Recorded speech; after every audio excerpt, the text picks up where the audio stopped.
ሰላም እንዴት አላችሁ? ስለ ራስ ዳሽን ሚስጥራዊ ተራራነት ምን ያህል ታውቃላችሁ?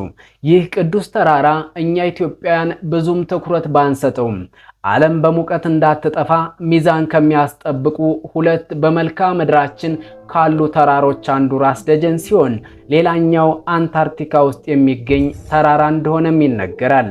ታዲያ በእኛ ዘንድ ለቢራ አርማነት ያለፈ እውቅና የማንሰጠው ብዙ የማይነገርለት እጅግ ሚስጥራዊ ቦታ የሆነውን የራስ ደጀንን ተራራን ከቀድሞ የአሜሪካ ፕሬዝዳንት ጆርጅ ቡሽ ጨምሮ የተለያዩ የዓለም መሪዎች አብዛኛውን ጊዜ በድብቅ ይህን ተራራ ተመላልሰው ጎብኝተውታል።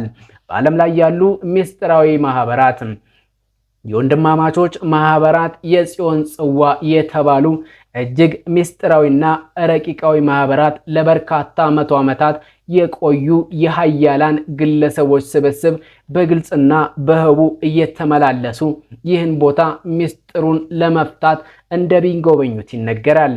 የራስ ደጀን ተራራ ማለት የኢትዮጵያ መንግስት የማይቆጣጠረውና የማያዘው የኢትዮጵያ አቶሚክ ወይም ደግሞ የኒውክለር ቦምብ ማለት ነው።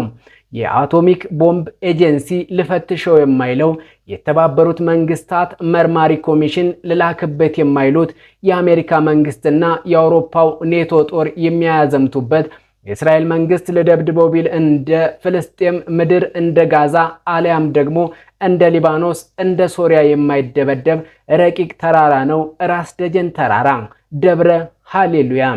ኢትዮጵያ ላይ የአሜሪካ ሴራ በበረታ ጊዜ ያላገዛዙ ትዕዛዝና መልካም ፈቃድ በገዛ ራሱን አስተካክሎ በነፋስ መልክ ለራስ ደጀን ተራስ ደጀን ተነስቶ የአፍሪካን ሰማይ ያለ ጥፋት አቋርጦ አሜሪካ ሲደርስ ሱናሚ አስነስቶ እንደዚህ ሃሪኬን አንድ ጊዜ ደግሞ ማርቲን ምንትስዬ የሚል ስም ተሰጥቶት ውድምድም ፍርስርስ አድርጎ የሚያስቀራቸው ሃሪኬን የሚባለው አውሎ ንፋስ ተወልዶ የሚነሳው ከዚህ ቅዱስ ተራራ ከራስ ደጀን ነው።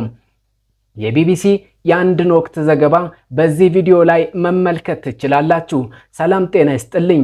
ጥቆማ ኢንፎን ሰብስክራይብ በማድረግ ረቂቃዊ ምስጢራዊና እንዲሁም ወቅታዊ ትኩስ መረጃዎችን ለእናንተ የምናደርስ ይሆናል። ቤተሰብ እንድትሆኑን በአክብሮት ጠየቅን። የዛሬውን መረጃ በዚሁ አጠናቀቅን። ሰላም ጤና ይስጥልን። And the maturity of these cloud systems as they track towards the west, picking up energy, moving across the Sahel of Africa, gathering a lot of energy over the warm tropical waters of the Atlantic. This storm became a Category 5 and stayed a Category 5 for 3 days in a row.